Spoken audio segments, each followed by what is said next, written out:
congofrance.com.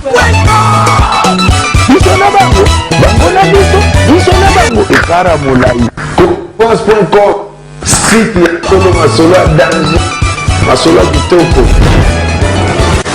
Congofrance.com. Bonjour, merci beaucoup de la confiance que vous accordez à chaque fois parce que vous êtes branchés entre le site www.congofrance.com avec le grand boss, comme je le dis souvent, Monsieur José Lili Pumba, la manager de ça, Junior Boukson Boukassa, ça, Ramazan et Chanel toujours là pour vous servir. Kanda Loba, Kanda Sala, Moussa Neka bien, Kadebo Sepela Anae, à quitter sous le terrain pour se payer Sabino. Dans mes émissions dans les Lopenda, par rapport à double disque d'or au maestro, le maître de leur maître, Azui.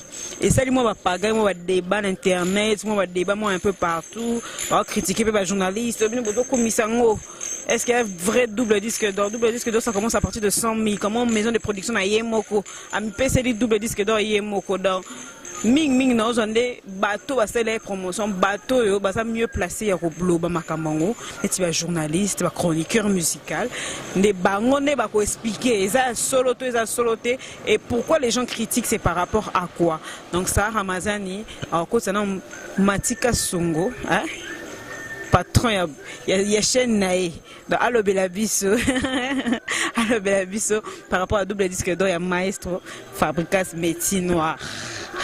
Bonjour Mati. Ramazani, Sarah Yabasara, Yabara, Maboni. Kimeza. Ouais, Ngape Kimeza, par la grâce de Dieu. Tellement que yo, mais ça n'a toujours mon a parlé. Dans. Qui t'a parlé, Bouisque. Qui t'a ton émission.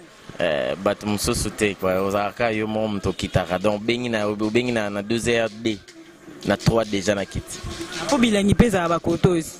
Ouais, talara yo en tout cas bandeko tuba tala biso na Congo France Didier Dipuma en tout cas Nazara toujours dispo pour la maramna donc batutu ba tala biso partout c'est là qu'à son la merveille mon épouse voilà on a au patron clé à Congo ndetolo barakaka masolo za normal masolo za normal kito makasi alors tolo bela on a bi ko tali net mikolo double disque d'or maestro et lobisi batu ebele o saranate na moni ba critiquer na ba journaliste pour ba journaliste ba komisa ki ba wite yo pena na musalo sara pena ka musi biso maestro double disque d'or ami pesi yemo ami sombeli yemo na pesi yango na maison nini donc essaye moi ba dégâts ebele donc voilà quoi yango Mati expliquer biso na double disque d'or maestro expliquer biso ouais na boki masalango Olivier Masuki on approche à Fali pour pas décap la merveille bon au moni na Congo Congo est en façon na biso donc Congo la linga mninga ne congolais te wana photo chango na mtu le 1 le 2 ba disque d'or nyo se pesama a na Congo bat bania kaka matam moko te bat bandima. Donc, à ta Fabregas a joué des disques d'or. Fabregas a sali, je pense on est un antidote, un poison à 4. Et puis, bisonion sur ton moni. Disque, on a, où ils ont ça là sur le marché. Où ils ont bêta, n'engue fungoli, banzela, n'engue épée, yamado, pe fungola qui banzela. En tout cas, qu'on se le dise, na Congo. Et à mon boy, tout ce cas, moi quand tu as une émission, mais bah commentaire, on a sur la bafinganga. Bafinganga. Donc si on a battu bafinganga, ils ont déjà merci na bino pour bolongo la raba envie na bino nzamba chela bino pour pesa ngai na obak. Donc si on a yanga ko fana 100 tabou bagé na ko mala na ko fana 200 ans. Donc Fabregas, moi personnellement, je dirais un coup de chapeau, félicitations. Donc c'est du vrai. C'est du vrai disque d'autres tout le monde qui en haut est na France 24 en tout cas taille au monde vraiment dans maison de disque il y a non ils ont maison de production maison de production il y a mon côté des PSAI maison bon là maintenant limite que là il faut na landela mon qui maison Fabregas a produit et loko yemoko mais vente ezateye mtatekaki donc apesaki batu ngana sali palais na cho vanda oloe de temps yo bon ça palais tant ça beza su ngate nga yo comme cha propre place yo vanda donc eza félicitations à Fabregas. Ils ont dit na etoyebi que pendant un double disque d'or 100 000 exemplaires il faut teka. Et beau Fabregas a attaqué combien déjà? Il a attaqué plus de 50. Donc, on va expliquer qui. Donc, antidote, poison, 27. Antidote 25. Non, non, monsieur. C'est les musiciens de fabrication, c'est pas les gars de la télévision. Le baïnet, si on a un Ibrator, le bac, on a une émission à Camo Lopez. Alors, bah, il y a moins. Le bateau qui plus de 50, il y a un double disque d'or. Bateau qui plus de 100. Bateau qui plus de 100. Plus de 100. Moni. Les lots fabriqués à Zabou, Batbaro Bakara. Moni ngana lingana solo moté Batbaro Bakara. Mais quel que soit, il faut que ce soit avoué à disque d'or. Bref, des arts à disque d'or. Oui, Moutazora disque d'or et à papa chéri. Nous sommes tigalés à Fona. Et banda, baoué rabazoa, bakofelo mide, papa. Sur les arabes, papa, j'y bien piano. J'ai bien piano. Bon, c'est bon, mon bateau, balobi, a vrai, on a, les arabes, papa chéri, c'est que bon, peut pas mambo, bapé sa disque d'or. Le quoi, bon, bapé ça, papa chéri, non, il y a bien. En tout cas, papa chéri, il y a bien binat dans l'homme qui a mis le don coco, l'homme qui a sucré la banane. Je te salue, tous et la disque d'or, sous tous et la 3 disques d'or. So éviter, tous et la disque d'or à Cabossé, tous et la Lacoste, tous et la Cabossé, tous et disque d'or. Ouais, tous et la Lacoste, tous et la brigade, bah disque d'or, et sa série, et sa génération. Et ça lit, bref, non, il y a disque d'or à Fabregaz, non, mais tous en vraiment pas tellement, mais c'est que je sais, na côté qui internet, j'ai vu, dans mon qui PC en haut, na maison des disques au hasard, qui na mon PC en France 24.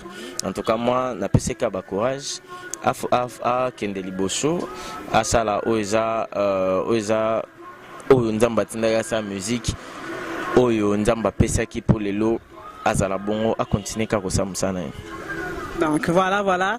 Donc Mati nangana bakishailo mombo e batbaolo banangai mo trop hein merci eloro batbaolo ba mo trop que ngam ta Fabregas. Cela veut dire Matika Songo nazalo la maison d'édition Morobo. Cela veut dire ngai Ramazani na rovanda te pona zo micro na bandolo le bel exemple na bandolo le bel exemple Yusundo na yebi Yusundo te ataza congolais ça veut dire na yebi Yusundo ye mais Yusundo a sollicité ngate pona le bel produit na ye nga Matika son na le bel produit ya musicien oyo azala nanga oyo pusani nanga pesinga autorisation ezateke na vandika na bandolo bel mutu mo mukono ya place ya zana chembo te babwa kinga tout mon comme ça beauté ngai na lobela brigade sarbati ne na lobelo brigade na studio alors beta générique à kafuka bosse kutu ya rotomba ya robi appela déjà ça mon bonda na mikili azo préparer pe single name sur la coste kutu le fait c'est le fait donc pangi mai foudre azo bimsa kalaminte venanga sa no mututu venanga sam chintu cheke valamente azo bimisa kalaminte coupele kiambati. Donc, on a éclairci le Koana, moi je fais mon travail et puis dans ça, on normal, de la normalité, notre droiture. On attend pas Matika son babi que Matika son à la émission l'année bien, Matika son à l'obéla bien, Matika son à Simba produit qui est dans les bosso quoi. Donc, Batibotiko le bal, moi trop bien. Basalam. Journaliste à Malandangolo. Boma moto, basalam. Oh, balanda maba. Et puis de le Mikolo n'a noté. Oh, Nalaxo. Ok, c'est là. Donc voilà, Matika son gosso a bien émission. Il faut que oh la poubelle. Idéologie mais autre émission t'es. Idéologie Mikolo bangonios. Poubelle. Oh yo salarabo. Poubelle. Oh yo poubelle. Bangonios ba poubelle. Donc next yo bossa ramsala bien. TikTok yo sa poubelle te mais ba oba finga rabat. Ba oba la mukela ka kombo na chaque jour na bango ezala mobale ezala mwasi. Poubelle. Donc félicitations à poubelle dans lequel bino ma place a bien brosala. Vande sika mo bossa babuzo banabino. L'état bino bossa babuzo ba rama a progressé, rama a okinde bino bossa la karama. Félicitations à musala depuis banda boulot biso to pesa confiance. Toloba chaque fois rama ozala na besoin na zala wana. Et puis chef ba cameraman na biso pe na moni mikolo bazoboya ye mais na olinga na ta na kango neza na pesi Stella Kasongo la merveille mbote na pesi mebi deux chats na pesi Picho Pacha Sotali Konko na Norvège na pesi venanga Didi Okamo tozala na azongi déjà na pesi Apacha Bora venanga ya kati na pesi Merimbate na pesi bana ngai Merciel Jessica Andrea Ondi nanda kubozong saranene bakasongo merci dans bino nyonso Congo France équipe ba ona boa quitter boteninga rigueur te pour ezana encore mo interview quoi hein? En tout cas merci na bino tout oyo botala rabiso ko. Ok, merci beaucoup Matika Songo, c'est très gentil. Déjà poubelle te. Non, bon c'est déjà poubelle. Donc tu pas que ma problème poubelle, ouais, mais on ne pas poubelle. Donc voilà, on pena ming. Non, personne félicitations à l'artiste, hein. Bourrom pela pena veut dire ngenge, clip qui toko, son qui toko, nzemo qui toko. Moni le roi Bourrom pela. Bourrom pela na rolo belé pour to sola ne bien to sa ne mission to yambana malgré azwa cri nanga kenda nango elwana mais et salarié Bourrom pela ngenge vraiment normal nzemba ba trace auto linga o vraiment ba Nigeria ba senti que to boto limbonda Bourrom pela continue o boto limbonda pour ba mikolo ne so tire ba na Congo ba boto limbonda te ba na miki ba beta ba nka ba film yo yi ozongisi biso na world. On a vu vraiment l'artiste avec ses œuvres dans Abimi, c'est bien Abimi. Donc voilà, on va continuer toujours avec Tolobelaïka, double disque d'or et maestro Fabricas, les maîtres de leurs maîtres.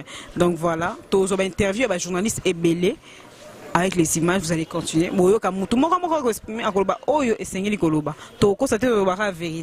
se retrouve tout à l'heure avec les images.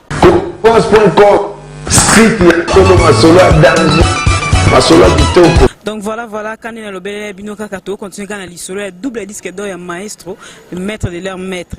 On a chroniqueur musical parce que ils sont mieux placés pour nous expliquer. Pour Badbalobi et Belé, on a écoute ça. Hein, on a mis Mike Lokamana, on a une émission dans un bonjour. Ouais, bonjour. D'abord, on a vendu quoi Congo France au Bartalabiso parce que Congo France est tellement partout. Hein. Donc, on a passé vraiment beauté. Na bandeko bazu occasion talanga, c'est la première fois que nous entendons avant un micro et ça va bien. Donc voilà, on est là, merci vraiment.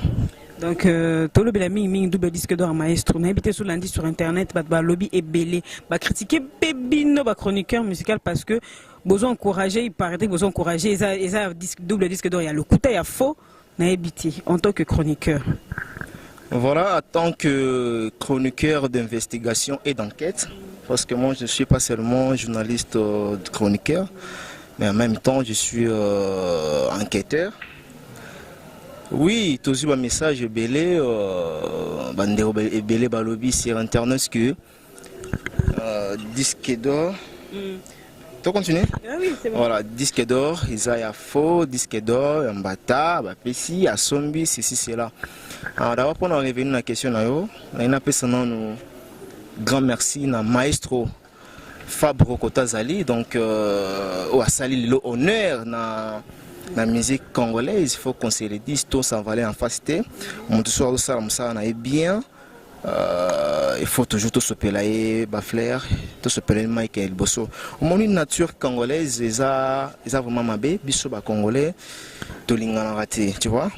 Et Congolais lingande on a ça les locaux moi ya malamuté ceux qui voient rien ou bien un Camerounais à ça les locaux on a to beti maboko mais ceux Congolais aux on a ba frausier ils donc ba doute méthodique oyo bande rebelle dans un monde ba zolo balobawana. Alors pour en revenir rapidement à la question là disque d'or oyo Fabrice Azui la ligne juste na épinglé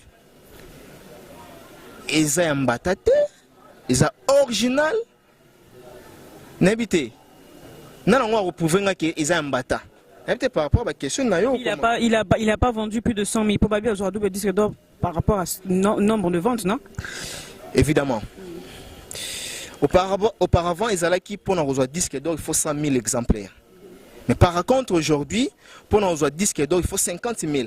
Il a vendu plus de 50 000. Plus de 56 000. Antidote a été si je ne me trompe pas, 28. Et puis Poison a été au-delà de 25 je crois. Et l'équipe d'Aba 50 quelques. Il y a un mérité disque d'or. Na moni pe bato balobi on maison un peu ça disque et peu ça disque d'or Snap. Et ça disque d'or il y a fabriqué ça certifié dans Snap. Mais par contre, comme on a fabriqué, la kisi, pendant que non, ils ont certifié la maison il y a Snap Wana. Car Albadou c'est bandé qu'on a biso talara congolais à côté de site internet, ça le dit non. Tout le monde comme fabriqué c'était na maison où il peut ça disque d'or. Luka qui ko ba recherche. Basali ba recherche na bon Congolais muté mabe. Congolais azo mona ga no fait zalaka mabe. Pourquoi zo ningi zalaka mabe? Dans un mérité, est-ce que ba disque betité ba to sombité? Ateki fabriquer ça teki asali pas mal ya msala ateki azo mérité. Ngape na tuna bango. Solo le ba ke vérifier na site internet parce que ngape na 8 ans vérifier na moni fallait pour pas disque d'or non? Mais na moni kombo na eta. Namoni kombote siko ndeni bazolingaka ya fabriquer ces anakati. Alors le faut tout ça la fierté à ba jeunes congolais comme Fabrigas comme ba héritier Watanabe to ba remplacer ba yaya to benga ba yaya bon to ebi ke ba Weranson et Jibin Piana baza mikolo bango pe baza na nzela na bango mais aujourd'hui il faut tout accepter wana va wana ye mupepe wana ye que Fabrigas et aussi héritier Watanabe parce que mon héritier directement il faut calculer na Fabrigas dès tout le monde a faire fali papa parce que les lots a fali place na bango ezoli moi calamité donc écoli moi ezoli moi calamité fali en relève via musique congolaise c'est Fabrigas et héritier Watanabe héritier de la musique congolaise voilà il fallait pas bazoli moi na lobby bazoli moi bato bazozwa relève bazana na bango c'est ba Weranson bazana bango ba yaya mais bato bazana ba plaire bato bazana pena na comment dirais-je que bato bazana na les locaux yo génération montante de ces baba na o bazokola mikolo yo hein to baka bana bazokola mikolo te po biso mo pe to fani ba nzembo ba Fabrigas nzembo ya ba BM donc génération montante na habité soki na olobane bato pas comprendre bazo pesa ministre bazo pesa confiance plus na ba jeune bazo mata que bande on a biso déjà basala déjà faire c'est un bon chanteur fali aimbara bien mélancolique ba confirmer na ba confirmer mais ba place na bango ils ont déjà cédé par des personnes au bazoya donc voilà. Et quand ils disent, les gens disent que Moutazoua vrai disque d'or, ils ont papa chez Jibin Piana, ni on se tire les à fond. Quand tu entends ça? Bon, moni blom suspect qui n'a pas polémique, ngala zana mutu a Toboga, pour naïba baba musicien wazo pe ba disque d'or mbata. Ah, ben ba somba to ebi. Mais en tout cas, je me réserve moi mukie. Ah, naza mona ba réservation wana, na respect ba musicien congolais abiso o bazwa ba disque d'or mbata, na ko dévoiler bangote. Mais oui, c'est vrai. Oui, après c'est chance, oui, ils ont certains musiciens au bazar disque d'or et à vrai. Bon, bateau, tangara combo. Non, tangate. Voilà, donc non, Toboka, c'est-à-dire que aux enquête, aux sali, aux analyse. Vérité quoi, tu dis la vérité. Voilà, la vérité en gros pèse à la soubassement, il y a preuve aux anangos, on m'a mébélé. Donc voilà. Voilà, merci beaucoup Mike Lukamba. Naebi qui s'est payé si tu as porté belé, pour tu as porté bazolo et belé dans Migolé Zarali comme un double disque d'or. Donc ça fait mal. Naebi te maestro pena place à vendre qui pena ah na sali nini penza. En tout cas photo fêté parce que c'est un jeune musicien au Lelo a meki des albums en même temps et Simbi. Qu'on fait le mida meki des albums et Simbité. 36 chansons Simbité. Mais par contre Fabrigas, la vérité, par contre Fabrigas a meki des albums et Simbi. Yango izobete Simbi. Donc on a pas tout on a la fier. Ozomona, faut pas la fier. Ya ko fait le mida est raté. Toloba. Voilà. Merci beaucoup. On a habité sur Basama au PC. Voilà, remerciement Kaka na merci pour la première dame de Lausanne, la maman d'Erit Anzi, le Wawa et sans oublier na Vandewaze Belé, Alain Django le roi de Chicago, dollar plus dollar égale dollar, euro plus euro égale euro, sans oublier encore na Guillaume Melonga, Oazotarabiso en direct Suède et aussi nani na Roboaka Awa. Bandi Obaze Belé en tout cas nous attendons l'émission parce que nous avons un passage nous avons un belé pour nous boire Bandi Belé mais pourquoi pas n'appeler Sambote na Anne-Marie Dibenga mutema dia Dibenga 5 ans balobi wumela fana na ngwende na merci beaucoup. OK, merci beaucoup Michael Kama. Donc on continue toujours avec la série des chroniqueurs par rapport à double disque d'or et maestro les maîtres de leurs maîtres. Donc on se retrouve tout à l'heure avec les images avec Sarah Mazen Chanel. À tout à l'heure. masolo ya kitoko. Donc voilà, toujours la continuité, il y a double disque d'or, il y a Maestro Fabricas, non, il y a Adam Sozolo en tant que chroniqueur musical aussi, a exprimé sentiment par rapport à Wana. Bonjour Adam. Bonjour Ramazan et Sarah, bonjour Congo France, et puis le boss est Didi Dipumba, donc, et Cédric Mouna. Ah, au Mouna. Problème, il y a un dossier. Kwa mota beti nao na hivi kioza mtu ya barankinte mtamabete maramte na hivi kio kisara mtema ponga so pembeni na kitsoka mtemi kuma pepe ekoma malili kitsa mtema. Donc voilà, tolo bela mingi double disque d'or Maestro autos wa double disque d'or. Félicitations Maestro, le maître de leur maître. Si que au moins maquiller invité sur l'internet mikolo mbutu mbuteko ti bazo critiquer pe ba chroniqueur bazo encourager en gros. Ok, bien bon, mais il était beau ça, nous bien comment beaucoup encourageant double disque d'or, les a le coûté, les mbata, fabriquer ça sur un disque d'or, il y a le coût. Soyons en tant que chroniqueur, c'est l'analyse non. Bon, tant que chroniqueur, analyse dans les pire et simple, c'est-à-dire, on reconnaît toujours, on reconnaît le savoir-faire de l'artiste. D'abord, Fabricas, c'est un bosseur. Il a réussi à réaliser déjà 3 albums, donc 4 albums sur Troloba, parce que son dernier type est un double album, c'est-à-dire Antidote plus Poison. Ça fait déjà 2 albums avec 36 chansons. Maintenant, avant, on a ça déjà 2 albums, premier album, Pierre Osala, EP Anapipo. Déjà, il a déjà convaincu le public et puis fan naïe. Antidote plus Poison égale disque d'or. Ngana Roloba a mérité parce que le savoir-faire de l'artiste a payé par rapport il y a récompense, il y a double disque d'or parce que c'est un double album. Et maintenant, par rapport il y a critique, en tant que chroniqueur, critique il y a public, bande de copains bazo juger parce que on voit Natib Wana et Antidote plus Poison, ils ont le rôle à 36 chansons dans la 4. Mais sur total, il y a générique à Tenga Mezobeta, il y a Mopepe, il y a Mawa, il y a Tabita, il y a Mosinzo, la chanson qu'il a chantée pour sa femme, Teli Alino, Wanape, et puis l'autre chanson, il y a Chef, on aimerait bien Chef. Limousine.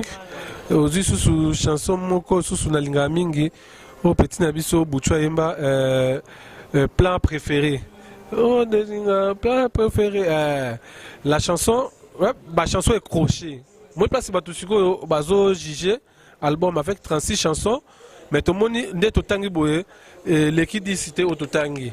Le reste des chansons ils ont nous promotion et puis album ezana nous kutu dans les bandeli déjà disque d'or mi balé. Bah CD comme avec makasi. Bah CD vente CD à la soupe bah téléchargement de il y a YouTube de vente en ligne ndé parce que vente CD pirate quota bah 1000 francs je ne pense pas que artiste a téga bah CD bah 1000 francs bah téga bah CD bah 50 €. Aux hommes on a bah 1000 francs à ming biso batakin côté piraterie Grégoire aux sali bah bilo on a et tout donc bah bazo douter par rapport à mon lobby on a étant que chroniqueur et puis étant que mélomane il sous fanatique il sous donc c'est-à-dire 10 chansons autres tangi et kokité un album il y a 36 chansons bon c'est normal pas douter mais mutoyer bi vérité zaraye moko artiste et producteur ba meso ba na moni ba tout sous bazui disque d'or il y a bien wala ba maître Gims bazwa ba papa wemba bazwa ba confirme mi deux bazwa ba jimem pena bazwa ce que bazo comparer bon à s'attendre non parce que les artistes ont accroché niveau vieux on a comment alors à s'attendre non ce qui ça il y a solo artiste a mérité ce qui ça quand nenge Chine comment la épée boye bon biso to ko sele logo mo boye pour ce qui est azali on sait que bande ba misi ba belé ba ko sala ngo donc yeba la Congo ba la sa mutelo te biso to bandaka mambo te mais to mo sala ngo mambo to sa siko na Congo tout est possible donc ceux qui ba disque d'or et bandi ko bima boye il y a le kuta parce que comme il y a c'est que lobby tout le monde avait disque mon boye moi no abetri mfuma mwela agwa ko bloba pe pas disque d'or oh il y a teka na été il y a teka na ba chinois noir rose Bluetooth. Donc bravo à l'artiste pour les doubles disques d'or mérité par rapport à son savoir-faire, mais bandeko bazo critiquer bota la peine nous. Bota la nous savoir-faire artiste déjà convaincu biso. Ce qui est ya lukuta troyer bango. Ce qui est ya lukuta te mérité. En tout cas tu peux sa chance na ba musique na biso ba mboka Congo parce que relève et zamakasi. Parce que tout le monde a déjà l'artiste la Poulga héritier Watanabe messieurs les chanteurs Toyoka ki BM lié moko l'artiste alobi o yango ndete makambo ayeli biso siko retira da premier générique et bien kaka hier mais lelo déjà na Kinshasa na ba boîte na ba terrasse na ba téléphone na ba voiture ba tout kaka diembela zo comprendre ba oza dia relève ba mesusu ba kombo kaka bolinga masuwa tala iloko bimelo bime lelo bato bamu de bolinga masuwa de komi ata momi no moko boya kesu kindeni to jona ke boya botika ye wane lo de umela la ngote ozomola donc on senti que donc message a capté donc ba Fabregas ba héritier Watanabe ba déplique pomba ozomola baza ba oyo baza relève la musique à Congo parce que ba mesu ba na ba retraite tout le monde peut dire que belé Simba qui était pour ne pas citer les noms et Simba qui n'a pas mais tout le monde qui album Antidote Poison est accroché malgré que Toiseau continue à nous tâtonner tout le monde BM comme mbilinga jewana mbilinga et ça message et puis les retirada bato mo diembela bazo bina donc senti que wata melisi papa libérant ba message donc voilà. En gros tu as félicité l'artiste. Félicitations l'artiste héritier la Poulga. En tout cas, avec votre savoir-faire, mais je dis qu'intelligente, parce que bêtise, c'est ça, là, on est dans comprendre. Fabregas pas bêtise. Fabre pas bêtise, tout le monde peut taper animation sans bêtise. Non, tout le monde a été noté. Bon, on est bien. Chorégraphie correct. Vous sentez que non, le logo pénètre dans la wingo, on a pénètre senti au maïs le baga, retourne à baffle, le baffle les autres, ça. Et puis, na CP, ce qu'on est là, au Fabre Sali, dans ta car, où il y a un sous senti, mais il y a un béton à bouer. Donc, après, ça peut le logo, parce que d'abord, l'artiste Fabregas, il a l'art dans le sang. Déjà, le logo, c'est que les bien. Donc, au moins, Moutazo qui est dans le PP, dans ta car, na masani bazaki na kwepena mutepena betibu etele loko do senti que non écotier ils ont le rôle ngapeta na sabu yope ekota donc c'est comme ça musique qui fait tambola bon donc félicitations maestro pour la double disque depuis félicitations parce que Zaki Moutali Bosso ça la vidéo pour nous soutenir artiste héritier Watanabe félicitations et puis félicitations à l'artiste héritier Watanabe depuis que CG Zaki a été mais ils ont la musique et kotika donc voilà. Merci beaucoup Adam Souzolo. Bolingwan eza pour na profil maestro achepe Pomba. Bientôt l'album sort. Donc en tout cas on senti pena qu'il y a l'amour. Ba mise ba comment comprendre que polémique mpanzi bolingonde tchane pe biso faut pas tout ça peut pas chroniquer pour chroniquer 15 minutes pe comme beba na nenga mabe to comme kelelo na nenga mabe webi. Ba chroniquer ba comme kelelo na nenga mabe makasi. Ba chroniquer ba zo beba na wana na ebité mais yo ebike ngata bengai na répondre. C'est comme ça. C'est pourquoi comme kaka ce qui nga la solarana Sarah Ramazan et que chinois à Sarah Ramazan te chinois repek sanga na pesa kwa tambo tete. Problème na yo na chinois et talinga na nini. Problème ya yo na chinois talinga Adams na nini. Problème ya Adams ezaka ya ngwana oyo mukili et comme on neti kaka donc bon en fait les écoute l'autre rôle belate parce que na lobaki déjà au moins mon noko ya ko loba na zana ngo ba argument oyebi to za na Kinshasa j'ai des arguments oyo na ko se défendre oh no so bato ba loba ba kanisa ke zala ka bongo ngana zana ba armes mais derrière tout ça nous avons des familles. Moi si on a peine fiancé tout copain mobali sur bala déjà ngai na mobali na moi si na moi tu vois donc madame ne peut pas mon famille na ngana moi ma mère reste au Canada azana musika alingela bane makele te metanga azomona babilo bon eza ba bêtise ngana ligana TVT na lancer le défi mutu oyo akoyela ngai vidéo qui Adam Suluzolo a fini qui Sarah Ramazan donne obikeno yo Sarah Ramazan yo c'est logoté ngala lekio yelangango. J'ai donné exemple à Sarah pour yo nous dans la plateau pour ne pas citer les noms des autres parce que yo nous dans la plateau.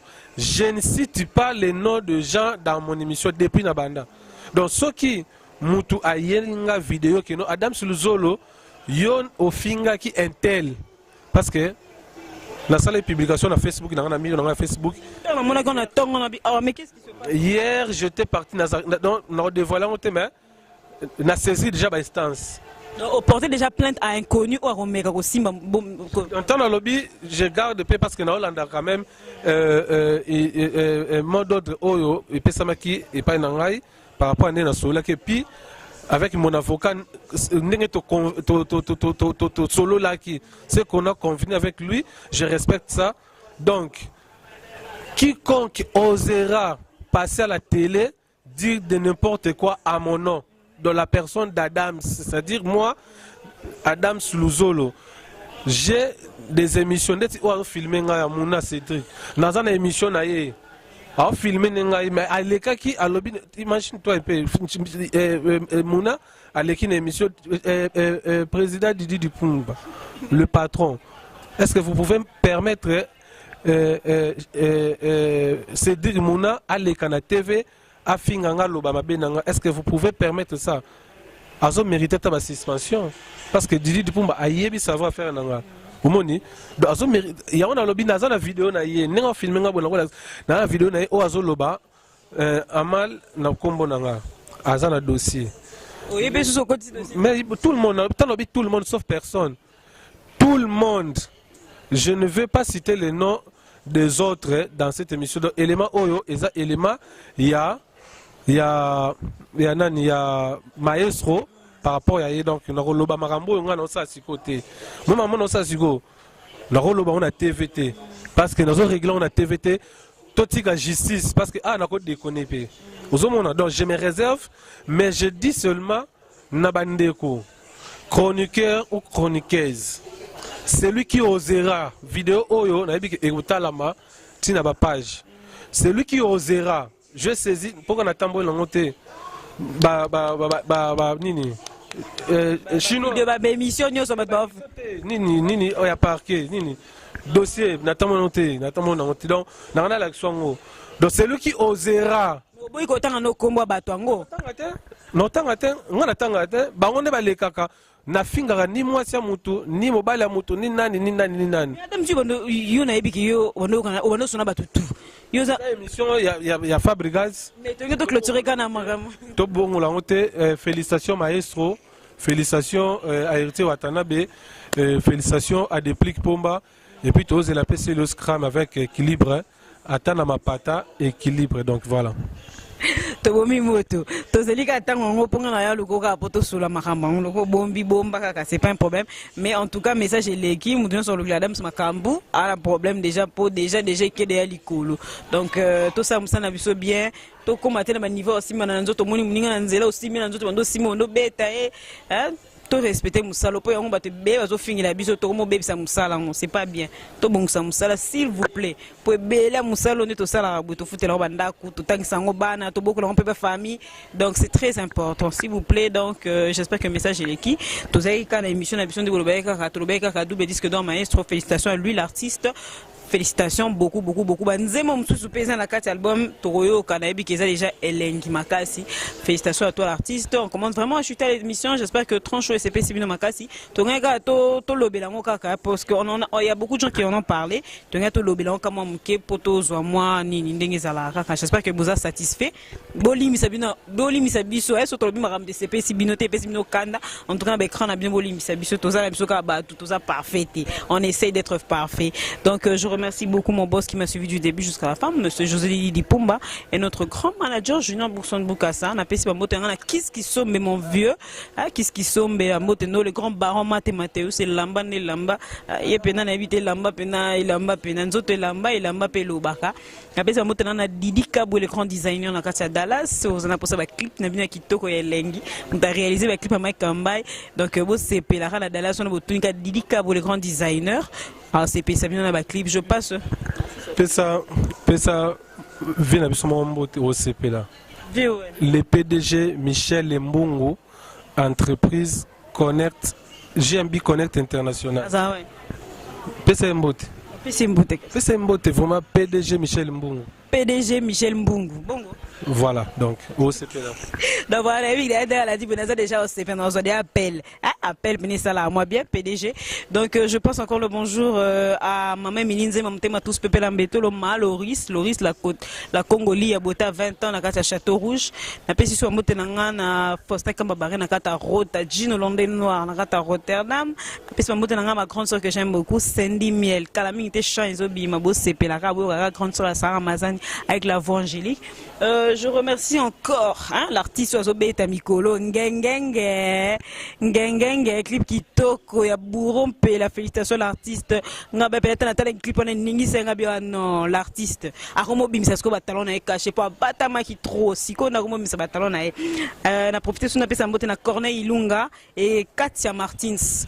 Bisika bazali déjà bazui déjà 100 Bazu déjà 100. Je remercie tous les fans de Sarah Mazana Chanel au Bazai qui ont appris Rolanda et trancho quand des CP Sabino to un choix te meto kite plutôt ça musala.